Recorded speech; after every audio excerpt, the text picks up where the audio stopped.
Celtic get a lot of praise across the globe from many players and ex-players. Now Cesc Fabregas has spoken about the boys ahead of a potential match against his Como side.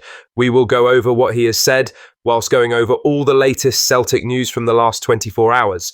But first, make sure you like this video and subscribe to the channel for more Celtic content. Adam Montgomery is poised for another loan move away from Celtic, with the 23-year-old set to join newly promoted Livingston for the upcoming Premiership campaign. David Martindale's side secured a return to the top flight through the playoffs, seeing off Ross County in the final playoff tie over 2 legs after Falkirk clinched automatic promotion. And as they prepare for life back in the Premiership, they've moved to bolster their squad with the addition of the versatile left-sider. Montgomery spent last season with Queen's Park following previous spells at Aberdeen, St Johnstone, Motherwell and Fleetwood Town.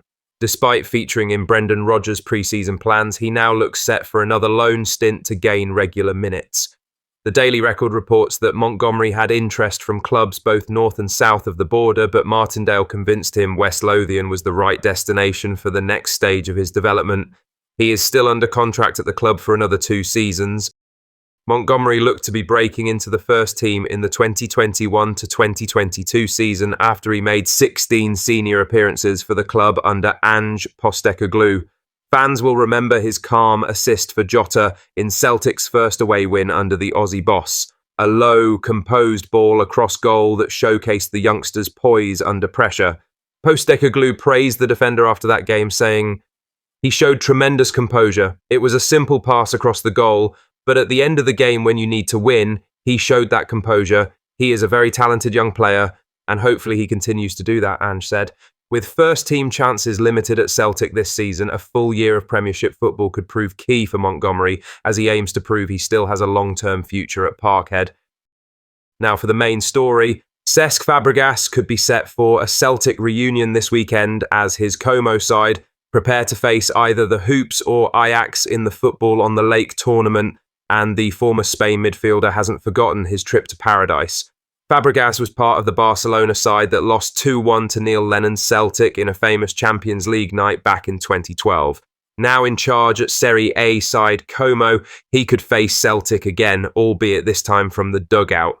Fabregas said this: "It was incredible to play at Celtic Park. It will be nice because they have quality players. They won the league by far this year and they play in Europe. If we do play against them, it will be a big test," he said. Celtic take on Ajax on Thursday evening in what is effectively a semi-final, with the winners advancing to Sunday's final against either Como or Al Ahly. The losers will square off in a third-place playoff. A meeting with Celtic would set up a reunion not only for Fabregas, but also for 2 of his players, Nicholas Cune and Alex Valle. Cune departed Glasgow earlier this summer in a £17 million deal, while Valle had a short loan spell at Parkhead last season before Como secured his permanent transfer from Barcelona in January. Both are expected to feature heavily for Fabregas' side as they ramp up preparations for their second consecutive season in top-flight Italian football. By the time Celtic jet home from the Como Cup, it will be under a week until the Hoops kick off their preparations. In other news, Brendan Rodgers' long-term future at Celtic remains up in the air as he enters the final year of his current deal, and pundit Mark Guidi has delivered a stark warning to the board amid growing concern over the manager's position. Rodgers has been shy when asked about staying beyond this coming season. His original return was framed as a 3-year commitment, unless given his P45 before then. With no fresh contract signed and no clear direction from the club, the uncertainty has only intensified. Guidi didn't mince his words when discussing the situation, insisting the onus is on the Celtic hierarchy to act swiftly. He said this: "I don't think it's acceptable if Celtic let Brendan Rodgers go. I would find that totally unacceptable. The board and Dermot Desmond should be doing everything in their power to get Brendan Rodgers to sign, and to get him signed as quickly as possible, to take away all the speculation and all the noise. Don't create a vacuum for this kind of thing to dominate week after week." What I would say, without fear of contradiction, is all things being right, Brendan Rodgers wants to stay, okay? He wants to stay at Celtic. Now, you want to stay, but being given the tools that you feel that you need to go and keep improving year after year, that's a big thing. Will the club back him in that way? But I do know, and I'm confident that he wants to stay. He wants to commit the longer, but it's like any walk of life. You only commit if you feel you're going to be given the tools to do the job and to take the club forward, he concluded. The former Record Sport journalist believes Rodgers is open to staying, but only if he feels properly supported. Celtic's summer window has seen some movement, but with key questions over squad depth still unanswered, the next few weeks could be crucial, not just for Rodgers' title hopes, but his future at the club altogether.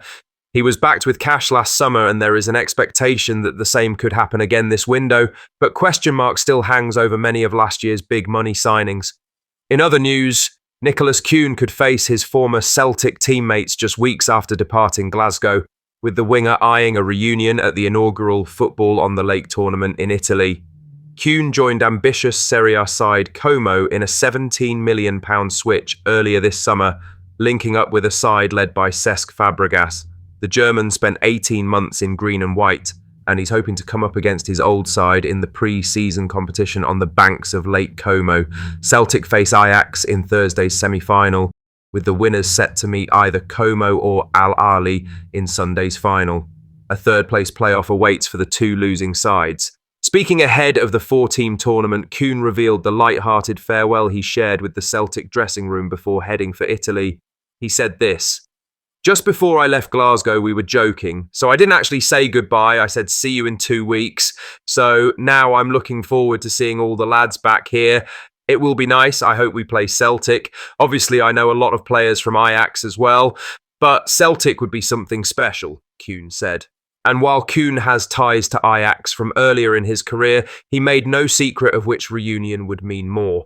Brendan Rodgers will use the competition as a chance to fine-tune his squad ahead of the new campaign, with several youngsters and new arrivals expected to feature heavily. Celtic will be getting their season started in under 2 weeks now, with St Mirren making the trip to Parkhead for Flag Day.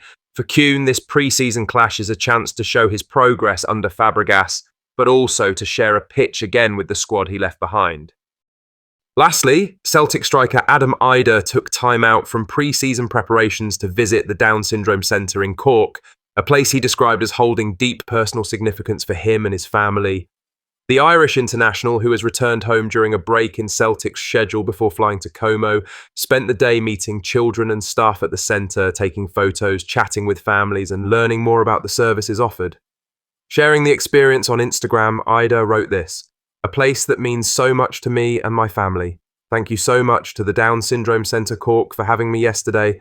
I loved meeting the kids and learning about the services you offer. A special place, can't wait to visit again this season." Idah's visit drew warm responses online, with many praising the 24-year-old for staying connected to his roots and giving back to his local community. The gesture shows the character of a player who has spoken often about the importance of confidence and connection both on and off the pitch. With a vital season ahead for club and country, Idah's grounding at home and continued community involvement add further depth to a forward determined to make a lasting impact, not just in football, but in the lives of those around him. It's now back to football for the striker, who will be looking to impress in the final 2 games of pre-season. Celtic have 4 strikers, 5 if you include Maida, fighting for the sole starting spot. What are your thoughts on these? Let us know down in the comments section below. Make sure you've liked this video and subscribe to the channel for more Celtic content.